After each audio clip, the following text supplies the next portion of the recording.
भक्तों, भगवान बृहस्पति देव के व्रत का बहुत ही महत्व है। भगवान बृहस्पति देव की पूजा अर्चना के लिए बृहस्पतिवार को व्रत करके बृहस्पतिवार की व्रत कथा को पढ़ने अथवा किसी दूसरे स्त्री पुरुष द्वारा सुनने की प्राचीन परंपरा है। बृहस्पतिवार का व्रत करने और व्रत कथा सुनने से स्त्री पुरुषों की सभी मनोकामनाएं पूरी होती है। इस व्रत से धन संपत्ति की प्राप्ति होती है, निसंतानों को पुत्र प्राप्ति होती है, परिवार में सुख शांति बनी रहती है, सभी आनंद पूर्वक रहते हैं। आइए भक्तों, अब हम व्रत करने की विधि जान लेते हैं। बृहस्पतिवार को सूर्योदय से पहले उठकर स्नान आदि से निवृत्त होकर भगवान बृहस्पति देव का स्मरण करते हुए व्रत को आरंभ करना चाहिए। भगवान की प्रतिमा की स्थापना करनी चाहिए। घर के समीप किसी मंदिर में जाकर भी भगवान की पूजा की जा सकती है। भगवान पूजा में पीले रंग के पुष्प और पीले रंग की सामग्री को विशेष रूप से पसंद करते हैं।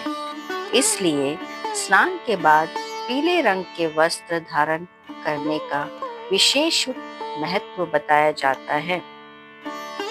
पीले रंग के पुष्प, केले और पीले चंदन से भगवान बृहस्पति देव की पूजा का विधान है। बृहस्पतिवार के व्रत में उपासक को पूरे दिन में एक समय ही भोजन करना चाहिए। व्रत करने वाले पुरुष बृहस्पतिवार को दाढ़ी व सिर के बाल न कटाएं। पूजा के समय भगवान बृहस्पति देव से जो मनोकामना प्रकट की जाती है वह उस मनोकामना को पूरा करते हैं। इस व्रत में व्रत कथा पढ़ने और श्रवण करने का विशेष महत्व है। आइए भक्तों, अब हम बृहस्पति देव की व्रत कथा आरंभ करते हैं। प्राचीन समय की बात है। भारत में एक राजा राज्य करता था। वह बड़ा प्रतापी तथा दानी था। वह नित्य प्रति मंदिर में भगवत दर्शन करने जाता था। वह ब्राह्मण और गुरु की सेवा किया करता था। उसके द्वार से कोई भी याचक निराश होकर नहीं लौटता था।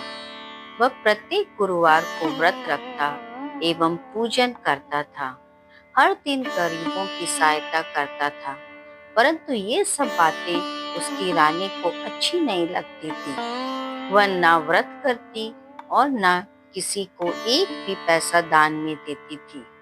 वह राजा से भी ऐसे करने को मना किया करती थी। एक समय की बात है कि राजा शिकार खेलने वन को चले गए।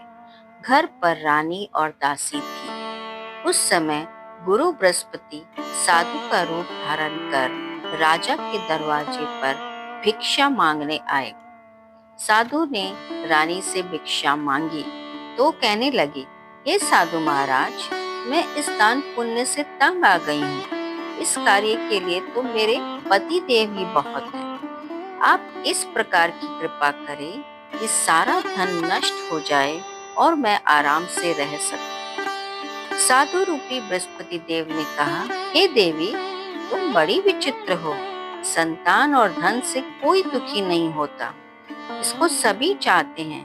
पापी भी पुत्र और धन की इच्छा करता है। अगर तुम्हारे पास अधिक धन है तो भूखे मनुष्यों को भोजन कराओ, प्याऊ लगाओ, ब्राह्मणों को दान दो, धर्मशालाएं बनाओ, कुआं तालाब, बावड़ी बाग बगीचे आदि का निर्माण कराओ तथा निर्धनों की कुंवारी कन्याओं का विवाह करवाओ। साथ ही यज्ञ आदि करो। इस प्रकार के कर्मों से आपके कुल का और आपका नाम परलोक में सार्थक होगा एवं स्वर्ग की प्राप्ति होगी। परंतु रानी साधु की इन बातों से खुश नहीं हुई। उसने कहा, हे साधु महाराज, मुझे ऐसे धन की आवश्यकता नहीं है जिसको मैं अन्य लोगों को दान दूं तथा जिसको रखने और संभालने में ही मेरा सारा समय नष्ट हो जाए। साधु ने कहा, हे देवी, यदि तुम्हारी ऐसी ही इच्छा है तो जैसे मैं तुम्हें बताता हूँ तुम वैसा ही करना। बृहस्पतिवार के दिन घर को गोबर से लीपना, अपने केशों को पीली मिट्टी से धोना, केशों को धोते समय स्नान करना, राजा से कहना वह हजामत कराए, भोजन में मांस मदिरा खाना, कपड़ा धोबी के यहाँ धुलाने डालना। इस प्रकार 7 बृहस्पतिवार करने से तुम्हारा सारा धन नष्ट हो जाएगा। ये कहकर साधु महाराज रूपी बृहस्पति देव अंतर्ध्यान हो गए। रानी ने साधु के कहे अनुसार 7 बृहस्पतिवार तक वैसा ही करने का विचार किया। साधु के बताए अनुसार एक कार्य करते हुए केवल 3 बृहस्पतिवार ही बीते थे कि उसकी समस्त धन संपत्ति नष्ट हो गई। भोजन के लिए दोनों समय परिवार तरसने लगा तथा सांसारिक भोगों से दुखी रहने लगा। तब राजा ने रानी से कहा, हे रानी, तुम यहाँ पर रहो, मैं अब परदेश जा रहा हूँ, वहाँ कोई काम धंधा करूँगा, शायद हमारा भाग्य बदल जाए। ऐसा कहकर राजा परदेश चला गया। वह वहाँ जंगल से लकड़ी काट कर लाता और शहर में बेचकर अपना जीवन व्यतीत करने लगा। इधर राजा के बिना रानी और दासियां दुखी रहने लगी। किसी दिन भोजन मिलता और किसी दिन जल पीकर ही रह जाती। एक समय रानी और दासियों को 7 दिन बिना भोजन के व्यतीत करना पड़ा। तो रानी ने अपनी दासी से कहा, यहाँ पास ही नगर में मेरी बहन रहती है, वह बड़ी धनवान है, तो उसके पास जा और वहां से 5 सेर बेजर मांग कर ले आ, जिससे कुछ समय के लिए गुजर हो जाएगा। दासी रानी की बहन के पास गई। रानी की बहन उस समय पूजा कर रही थी। बृहस्पतिवार का दिन था। दासी ने रानी की बहन से कहा, हे रानी, मुझे आपकी बहन ने भेजा है, मुझे 5 सेर बेजर दे दो। दासी ने ये बात अनेक बार कही, परंतु रानी की बहन ने कोई उत्तर नहीं दिया, क्योंकि वह उस समय बृहस्पतिवार की कथा सुन रही थी। जब दासी को रानी की बहन से कोई उत्तर नहीं मिला तो वो बहुत दुखी हुई। उसे क्रोध भी आया। वह लौट कर रानी से बोली, हे रानी, आपकी बहन बहुत ही धनी स्त्री है, वह छोटे लोगों से बात भी नहीं करती। मैंने उससे कहा तो उसने कोई उत्तर नहीं दिया। मैं वापस चली आई। रानी बोली, हे दासी, इसमें उसका कोई दोष नहीं है। जब बुरे दिन आते हैं तब कोई सहारा नहीं देता। अच्छे बुरे का पता विपत्ति में ही लगता है। जो ईश्वर की इच्छा होगी वही होगा। यह सब हमारे भाग्य का दोष है। इधर रानी की बहन ने सोचा कि मेरी बहन की दासी आई थी, परंतु मैं उससे नहीं बोली, इससे वह बहुत दुखी हुई होगी। अतः कथा सुन और विष्णु भगवान का पूजन समाप्त कर वह अपनी बहन के घर आई और कहने लगी, हे बहन, मैं बृहस्पतिवार का व्रत कर रही थी। तुम्हारी दासी हमारे घर आई थी, परंतु जब कथा होती है तब तक हम लोग ना उठते हैं और ना बोलते हैं, इसीलिए मैं नहीं बोली। कहो दासी, क्यों गई थी? रानी बोली, बहन, हमारे घर अनाज नहीं था। वैसे तुमसे कोई बात छिपी नहीं है, इस कारण मैंने दासी को तुम्हारे पास 5 सेर बेजर लेने के लिए भेजा था। रानी की बहन बोली, बहन, बृहस्पति भगवान सबकी मनोकामना पूर्ण करते हैं। देखो, शायद तुम्हारे घर में अनाज रखा हो। यह सुनकर दासी घर के अंदर गई तो वहां उसे एक घड़ा बेजर का भरा मिला। उसे बड़ी हैरानी हुई, क्योंकि उसने एक एक बर्तन देख लिया था। उसने बाहर आकर रानी को बताया। दासी अपनी रानी को कहने लगी, हे रानी, देखो, वैसे हमको जब अन्न नहीं मिलता तो हम रोज व्रत ही तो करते हैं। अगर इनसे व्रत की विधि और कथा पूछ ली जाए तो उसे हम भी किया करेंगे। दासी के कहने पर रानी ने अपनी बहन से बृहस्पतिवार व्रत के बारे में पूछा। उसकी बहन ने बताया, हे रानी बहन, बृहस्पतिवार को सूर्य उदय से पूर्व उठकर स्नान करके बृहस्पतिवार का व्रत करना चाहिए, लेकिन उस दिन सिर नहीं धोना चाहिए। बृहस्पतिवार के व्रत में चने की दाल और मुनक्कर से विष्णु भगवान का केले के वृक्ष की जड़ में पूजन करें तथा दीपक जलावें। उस दिन एक ही समय भोजन करें। भोजन पीले खाद्य पदार्थ का करें तथा कथा सुने। इस प्रकार करने से गुरु भगवान प्रसन्न होते हैं, अन्न पुत्र धन देते हैं, मनोकामना पूर्ण करते हैं। व्रत और पूजन की विधि बताकर रानी की बहन अपने घर लौट गई। रानी और दासी दोनों ने निश्चय किया कि बृहस्पति देव भगवान का पूजन जरूर करेंगे। 7 दिन बाद जब बृहस्पतिवार आया तो उन्होंने व्रत रखा। घुड़साल में जाकर चना और गुड़ बिन लाई तथा उसकी दाल से केले की जड़ तथा भगवान का पूजन किया। अब भोजन पीला कहाँ से आए? दोनों बड़ी दुखी हुई, परंतु उन्होंने व्रत किया, इस कारण बृहस्पति देव भगवान प्रसन्न थे। एक साधारण व्यक्ति के रूप में 2 थालों में सुंदर पीला भोजन लेकर आए और दासी को देकर बोले, हे दासी, ये भोजन तुम्हारे और रानी के लिए है, तुम दोनों करना। दासी भोजन पाकर बड़ी प्रसन्न हुई और रानी से बोली, रानी जी, भोजन कर लो। रानी को भोजन के आने के बारे में कुछ पता नहीं था, इसलिए वह दासी से बोली, जा तू ही भोजन कर, क्यों तू मेरी व्यर्थ में हंसी उड़ाती है? दासी बोली, एक व्यक्ति भोजन दे गया है। रानी कहने लगी, वो भोजन तेरे लिए ही दे गया है, तू ही कर। दासी ने कहा, वह व्यक्ति हम दोनों के लिए 2 थालों में भोजन दे गया है, इसीलिए मैं और आप दोनों ही साथ साथ भोजन करेंगे। दोनों ने गुरु भगवान को नमस्कार कर भोजन प्रारंभ किया।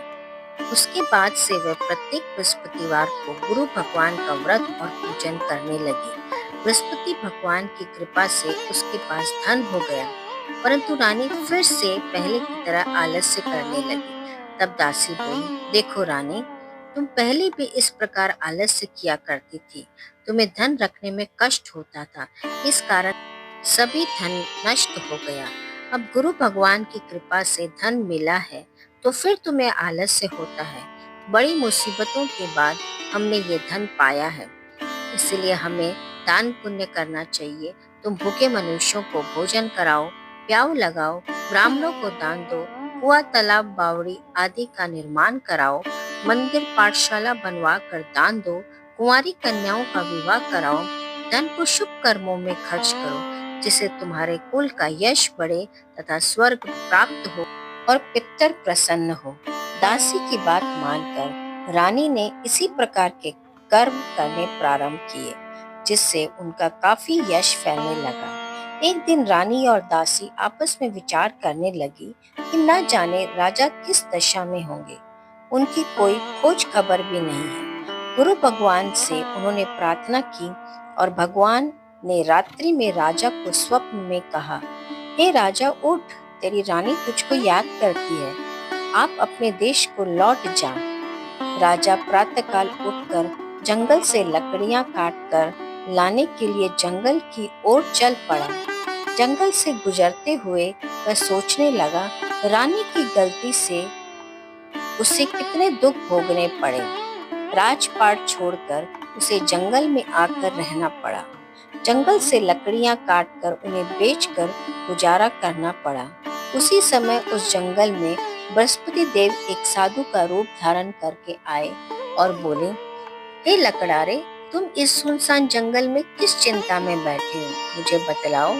यह सुन राजा के नेत्र में जल भर आया और साधु की वंदना कर बोले, हे प्रभु, आप सब कुछ जानने वाले हैं। इतना कहकर राजा ने साधु को अपनी संपूर्ण कहानी सुना दी। महात्मा दयालु होते हैं। वह राजा से बोले, हे राजा, तुम्हारी पत्नी ने बृहस्पति देव के प्रति अपराध किया था जिसके कारण तुम्हारी ये दशा हुई। अब तुम किसी प्रकार की चिंता मत करो, भगवान तुम्हें पहले से अधिक धन देंगे। देखो, तुम्हारी पत्नी ने भी बृहस्पतिवार का व्रत प्रारंभ कर दिया है। अब तुम भी बृहस्पतिवार का व्रत करके चने की दाल व गुड़ जल के लोटे में डालकर केले का पूजन करो। फिर कथा कहो या सुनो, भगवान तुम्हारी सब मनोकामनाओं को पूर्ण करेंगे। साधु को प्रसन्न देखकर राजा बोले, हे प्रभु, मुझे लकड़ी बेचकर इतना पैसा कहाँ मिलता है जिससे भोजन के उपरांत कुछ बचा सकूं? मैंने रात्रि में अपनी रानी को व्याकुल देखा था। मेरे पास कोई साधन नहीं है जिससे समाचार जान सकूं। फिर मैं बृहस्पति देव की क्या कहानी कहूँ, मुझे कुछ भी नहीं मालूम। साधु ने कहा, हे राजा, तुम किसी बात की चिंता मत करो। बृहस्पतिवार के दिन तुम रोजाना की तरह लकड़ियां लेकर शहर में जाओ। तुम्हें रोज से दुगना धन प्राप्त होगा, जिससे तुम भली भांति भोजन कर लोगे तथा बृहस्पति देव की पूजा का सामान भी आ जाएगा। बृहस्पति देव की कथा इस प्रकार से है। बृहस्पति देव की कथा। प्राचीन काल में एक बहुत ही निर्धन ब्राह्मण था। उसकी कोई संतान नहीं थी। वह नित्य पूजा पाठ करता, परंतु उसकी स्त्री बहुत मलिनता के साथ रहती थी। वह ना स्नान करती, न किसी देवता का पूजन करती। प्रातः काल उठते ही सर्वप्रथम भोजन करती, बाद में कोई अन्य कार्य करती। ब्राह्मण देवता बहुत दुखी रहते थे। पत्नी को बहुत समझाते, किंतु उसका कोई परिणाम न निकलता। भगवान की कृपा से ब्राह्मण की स्त्री को कन्या उत्पन्न हुई। वह कन्या अपने पिता के घर में बड़ी होने लगी। वह बालिका प्रातः स्नान करके भगवान विष्णु का जप करती। वह बचपन से ही बृहस्पतिवार का व्रत भी करने लगे।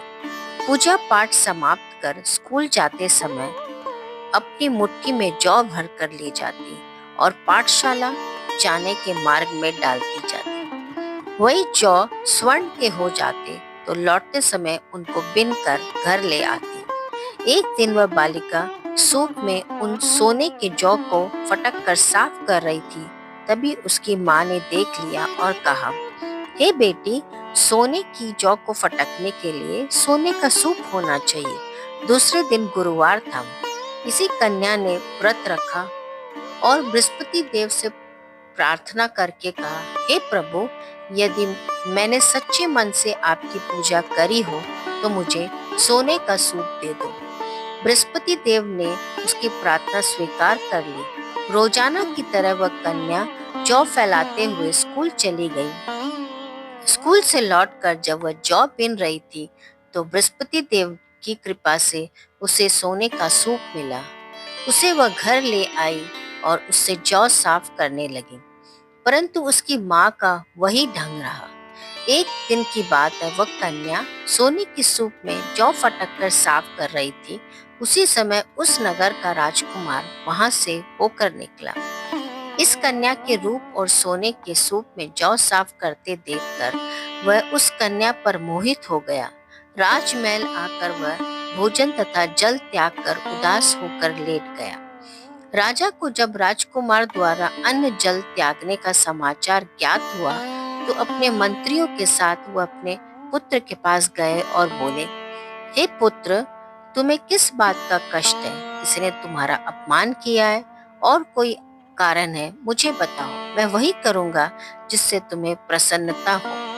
राजकुमार ने अपने पिता की बात सुनी तो वो बोला, मुझे आपकी कृपा से किसी बात का दुख नहीं है। किसी ने मेरा अपमान नहीं किया है, परंतु मैं उस लड़की के साथ विवाह करना चाहता हूँ जो सोने के सूप में जौ साफ कर रही थी। यह सुनकर राजा आश्चर्य में पड़ गया और बोला, हे बेटा, इस तरह की कन्या का पता तुम ही लगाओ। मैं उसके साथ तुम्हारा विवाह अवश्य ही करवा दूंगा। राजकुमार ने राजा को उस लड़की के बारे में बताया। मंत्री उस लड़की के घर गए और राजा का आदेश ब्राह्मण को सुनाया। कुछ ही दिन बाद ब्राह्मण की कन्या का विवाह राजकुमार के साथ संपन्न हो गया। कन्या के घर से जाते ही ब्राह्मण देवता के घर में पहले की भांति गरीबी का निवास हो गया। अब भोजन के लिए भी अन्न बड़ी मुश्किल से मिलता था। एक दिन दुखी होकर ब्राह्मण अपनी पुत्री से मिलने गया। बेटी ने पिता की दुखी अवस्था को देखा और अपनी माँ का समाचार पूछा। ब्राह्मण ने सभी हाल कहा। कन्या ने बहुत सा धन देकर अपने पिता को विदा कर दिया। इस तरह ब्राह्मण का कुछ समय सुखपूर्वक व्यतीत हो गया, लेकिन कुछ दिन बाद फिर वही हाल हो गया। ब्राह्मण फिर अपनी कन्या के यहाँ गया और सभी हाल कहा तो पुत्री बोली, हे पिताजी, आप माताजी को यहाँ लिवा लाओ। मैं उन्हें वह विधि बता दूंगी जिससे गरीबी दूर हो जाए। ब्राह्मण देवता अपनी स्त्री को साथ लेकर अपनी पुत्री के पास राजमहल पहुंचे तो पुत्री अपनी माँ को समझाने लगी, हे माँ, तुम प्रातःकाल उठकर प्रथम स्नान आदि करके विष्णु भगवान का पूजन करो, तब सब दरिद्रता दूर हो जाएगी। परंतु उसकी माँ ने उसकी एक बात नहीं मानी। वह प्रातःकाल उठकर अपनी पुत्री का बचा जूठन खा लेती थी। एक दिन उसकी पुत्री को बहुत गुस्सा आया। उसने एक रात एक कोठरी से सारा सामान निकाल दिया और अपनी माँ को उसमें बंद कर दिया। प्रातः उसमें से निकाला तथा स्नान आदि करवा के पूजा पाठ करवाया तो उसकी माँ की बुद्धि ठीक हो गई। इसके बाद से वह नियम से पूजा पाठ करती और प्रत्येक बृहस्पतिवार को व्रत रखने लगी। इस व्रत के प्रभाव से उसकी माँ भी बहुत धनवान हो गई और बृहस्पति देवता के प्रभाव से स्वर्ग को गई। वह ब्राह्मण भी सुखपूर्वक इस लोक से सुख होकर स्वर्ग को प्राप्त हुआ। इस तरह कहानी कहकर साधु देवता वहां से लोप हो गए। धीरे धीरे समय व्यतीत होने पर फिर बृहस्पतिवार का दिन आया। राजा जंगल से लकड़ी काटकर किसी शहर में बेचने गया। उसे उस दिन से और दिनों से अधिक धन मिला। राजा ने चना, गुड़ आदि लाकर बृहस्पतिवार का व्रत किया। उस दिन से उसके सभी क्लेश दूर हो गए। परंतु जब अगला गुरुवार का दिन आया तो बृहस्पतिवार का व्रत करना भूल गया। इस कारण बृहस्पति भगवान नाराज हो गए। उस दिन से उस नगर के राजा ने विशाल यज्ञ का आयोजन किया तथा अपने समस्त राज्य में घोषणा करवा दी कि कोई भी मनुष्य अपने घर में भोजन ना बनाए तथा आग भी ना जलाए। समस्त लोग मेरे यहाँ भोजन करने आवे। इस आज्ञा का जो ना मानेगा उसे फांसी की सजा दी जाएगी। राजा के आज्ञानुसार राज्य के सभी वासी राजा के भोज में सम्मिलित हुए, लेकिन लकड़ारा कुछ देर से पहुंचा, इसलिए राजा उसको अपने साथ महल में ले गए। जब राजा लकड़ारे को भोजन करा रहे थे तब रानी की दृष्टि उस खूंटी पर पड़ी जिस पर उनका हार लटका हुआ था।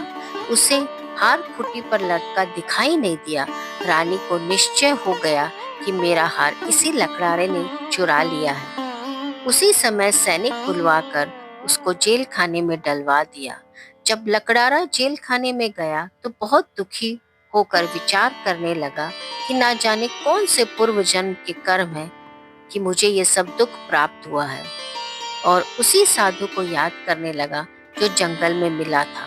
तत्काल बृहस्पति देव साधु के रूप में प्रकट हो गए और उसकी दशा को देखकर कहने लगे, अरे मूर्ख, तूने बृहस्पति देव की कथा नहीं की, इसी कारण से तुझे दुख प्राप्त हुआ है। अब चिंता मत कर, बृहस्पतिवार को जेल खाने के दरवाजे पर 4 पैसे पड़े मिलेंगे, उनसे तू बृहस्पति देव की पूजन करना, तेरे सभी कष्ट दूर हो जाएंगे।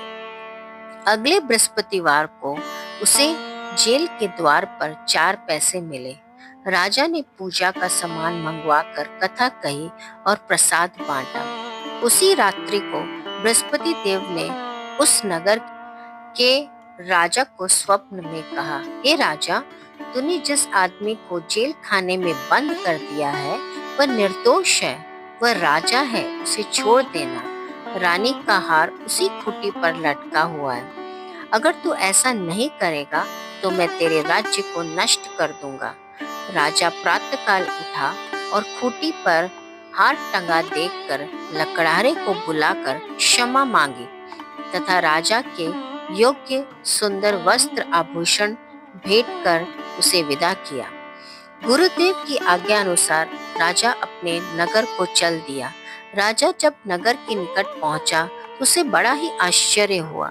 नगर में पहले से अधिक बाग, तालाब और कुएं तथा बहुत सी धर्मशालाएं, मंदिर आदि बने हुए थे।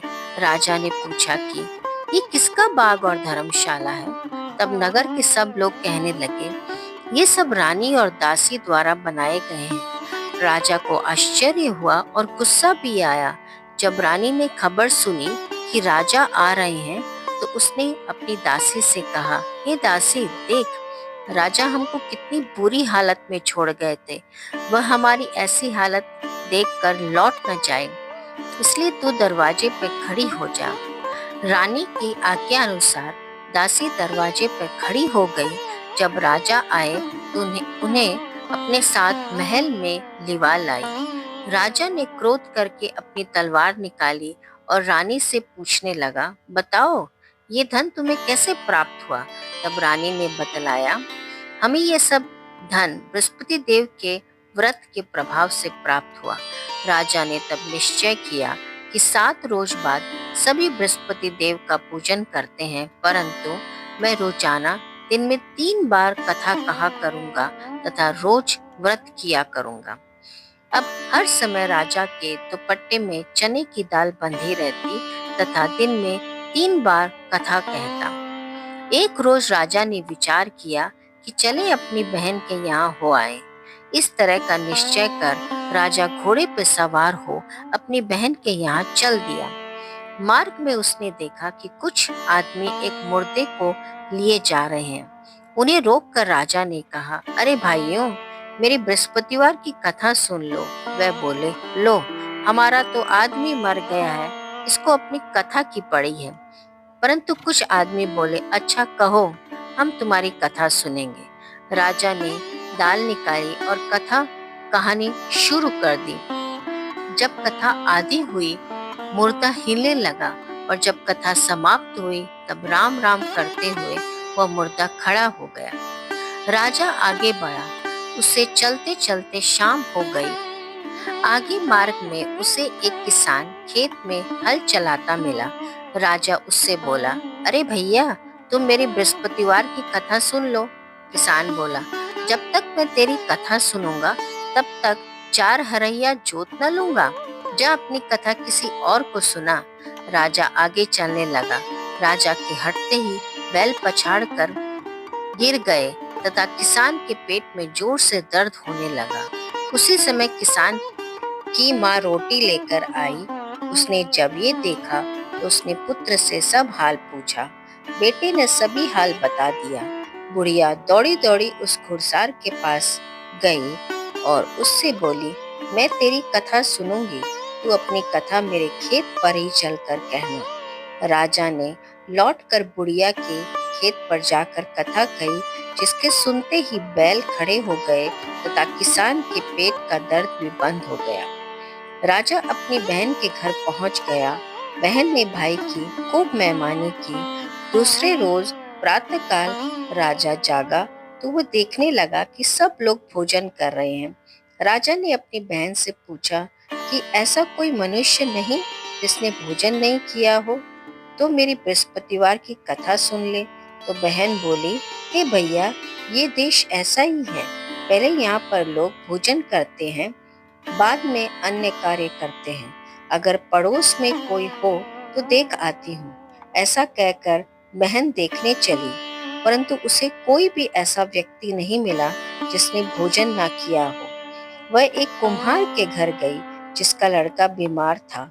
उसे मालूम हुआ कि उसके यहाँ 3 दिन से किसी ने भोजन नहीं किया है। रानी ने अपने भाई की कथा सुनने के लिए कुम्हार से कहा। वह तैयार हो गया। राजा ने जाकर बृहस्पतिवार की कथा कही, जिसको सुनकर उसका लड़का ठीक हो गया। अब तो राजा की प्रशंसा होने लगी। एक दिन राजा ने अपनी बहन से कहा, हे बहन, मैं अपने घर जाऊंगा, तुम भी तैयार हो जाओ। राजा की बहन ने अपनी सास से अपने भाई के साथ जाने की आज्ञा मांगी। सास बोली, चली जा, परंतु अपने लड़कों को मत ले जाना, क्योंकि तेरे भाई को कोई संतान नहीं होती है। बहन ने अपने भाई से कहा, हे भैया, मैं तो चलूंगी, परंतु कोई बालक नहीं जाएगा। राजा ने कहा, जब कोई बालक नहीं चलेगा, तब तुम जाकर क्या करोगी? दुखी मन से राजा अपने घर को लौट आया। राजा ने अपनी रानी से कहा, हमने संतान है, इसलिए कोई हमारे घर आना पसंद नहीं करता। इतना कहकर वह बिना भोजन आदि किए शैया पर लेट गया। रानी बोली, हे प्रभु, बृहस्पति देव ने हमें सब कुछ दिया है, वह हमें संतान भी अवश्य देंगे। उसी रात बृहस्पति देव ने राजा को स्वप्न में कहा, हे राजा, उठ, सभी सोच त्याग दे, तेरी रानी गर्भवती है। राजा को ये जानकर बड़ी प्रसन्नता हुई। 9वें महीने रानी के गर्भ से एक सुंदर पुत्र पैदा हुआ। जब राजा की बहन ने ये शुभ समाचार सुना तो बहुत खुश हुई तथा बधाई लेकर अपने भाई के यहाँ आई। तभी रानी ने कहा, घोड़ा चढ़कर आई हो कि गधा चढ़कर? राजा की बहन बोली, भाई, मैं इस प्रकार न कहती तो तुम्हें औलाद कैसे मिलती? बृहस्पति देव ऐसे ही हैं, जिसके मन में जो कामनाएं रहती है सभी पूर्ण करते हैं। जो सद्भावना पूर्वक बृहस्पतिवार का व्रत करता है एवं पढ़ता है अथवा सुनाता है और दूसरों को सुनता है, बृहस्पति देव उनकी सभी मनोकामना पूर्ण करते हैं। बृहस्पति देव उनकी सदैव रक्षा करते हैं।